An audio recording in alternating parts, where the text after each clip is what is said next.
Estas son 7 cosas que no sabías, parte 48. Número 7. Richard Klinghammer.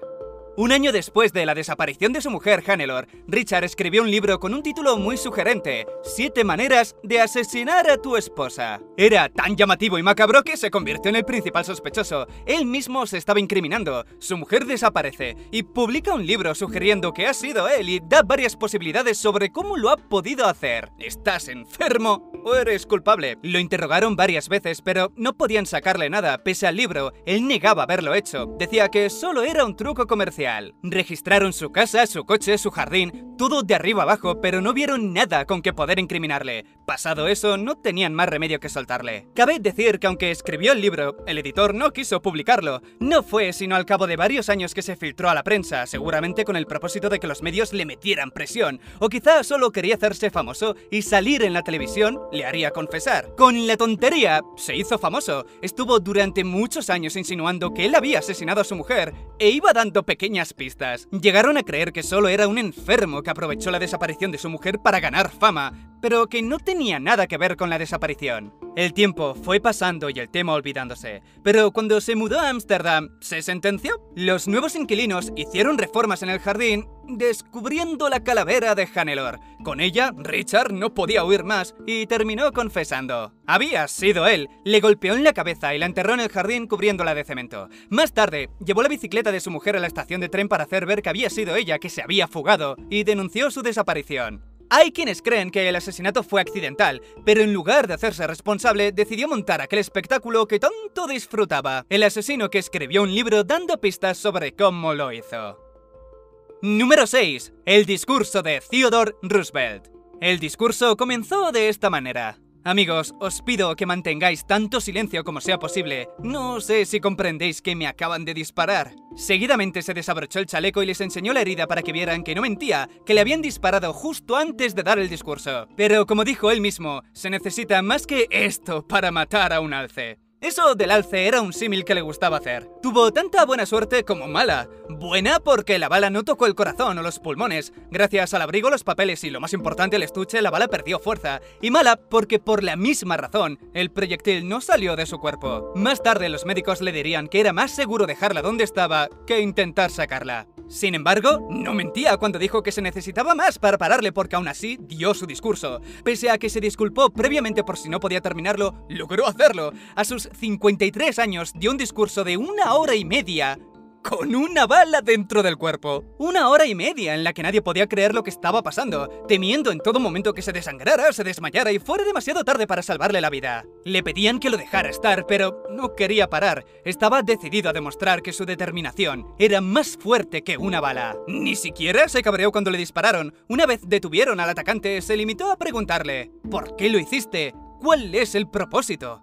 Roosevelt se tocó el pecho y notó que la herida estaba cerca del pulmón. Tosió varias veces para comprobarlo y al no ver sangre, dio la orden de llevarle a dar el discurso como estaba planeado. El tirador acabó internado de por vida en un hospital psiquiátrico después de comprobar su inestabilidad mental, porque sus motivos, lo que le llevó a hacerlo, fue un sueño. Llevaba encima un pequeño escrito que decía: para el pueblo de Estados Unidos, en un sueño, vi al presidente McKinley sentado en su ataúd señalando a un hombre vestido como un monje que distinguí como el presidente Roosevelt. El presidente muerto dijo: él es mi asesino. Verás, William McKinley es uno de los no pocos presidentes que han sido asesinados, y Srang, el atacante, creía solo por un sueño que Roosevelt era el asesino. Puros delirios, claro, pero lo suficientemente convincentes para él como para animarle a imitar al verdadero asesino de McKinley, Leon Czolgosz. Número 5. Ian McEwan. Ian McEwan vivió una anécdota que cuesta creer. No es tan dramática como la de Roosevelt, pero sorprende igual. Muchos le conoceréis, es escritor. Lleva publicando libros desde 1982, pero para hacer una presentación justa hay que remarcar que ha entrado en varias listas como uno de los mejores escritores británicos de los últimos 70 años. Tiene obras adaptadas al cine, ha ganado premios como escritor, no creo que se le pueda pedir más. Pero teniendo en cuenta lo que le ocurrió con su hijo hace 2 años, Ian McEwan aparentemente no sabe del todo lo que hace. Resulta que un día en la escuela tenían que hacer un trabajo sobre uno de sus libros, Enduring Love. Claro, siendo el autor, ¿por qué no ayudar a su propio hijo? No le escribió el trabajo, pero le ayudó. Como él dijo, le hizo un tutorial avanzado sobre todos los puntos que son importantes y tendría que tener en cuenta. Ya sabéis cómo termina esto, ¿verdad? Escribió el trabajo, lo entregó y le pusieron una C+, que por equivalencia es un bien. ¿Un bien teniendo como asesor al propio autor? ¿Qué significa eso? La interpretación que dio el profesor de su libro le parecía correcta y los puntos que destacó el propio autor, ¿no? Claro está que hay más factores. Imagino que también tendrían en cuenta las faltas de ortografía, la coherencia, aspectos en los que no le ayudó. Otro aspecto es que quizá fuesen más duros con él a sabiendas de que su padre es el autor y daban por hecho que le ayudaría. Y lo hizo, le ayudó, solo para sacar un bien. Número 4. Origen de Doctor Who.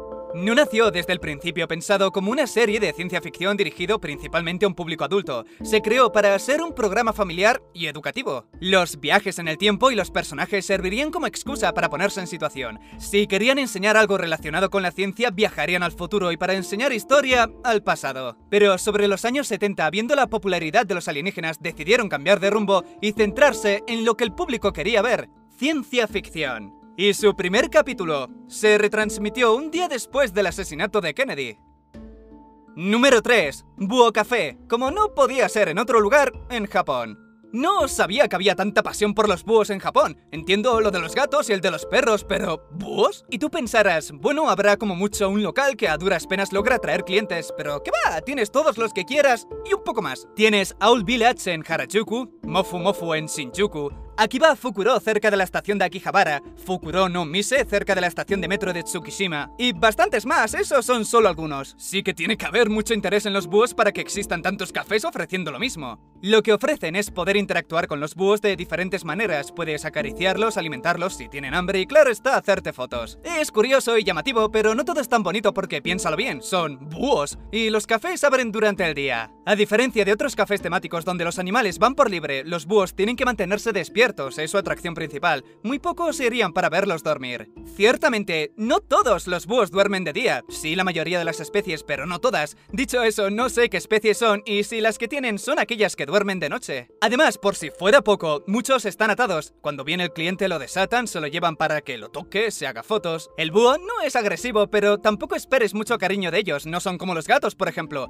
Mientras que el gato te busca cuando quiere que le acaricies, el búho solo quiere dormir, volar, comer y que no te metas en sus asuntos. ¡Mírale! Esa expresión lo dice todo. Dijeron que para este año 2020 tenían un plan para mejorar las condiciones, asegurarse de que se hayan criado en cautividad, no interrumpir sus ciclos de sueño, estresarles menos. No sé cómo les va con eso. Los cafés con serpientes esos problemas no los tienen. Es más fácil que te estreses tú antes que la serpiente. Aquí tú pides tu bebida y eliges la serpiente que quieras para pasar el rato con ella. Por supuesto, ninguna es venenosa y no son demasiado grandes. Como souvenir, tienes la opción de comprar piel. Número 2. Langostas.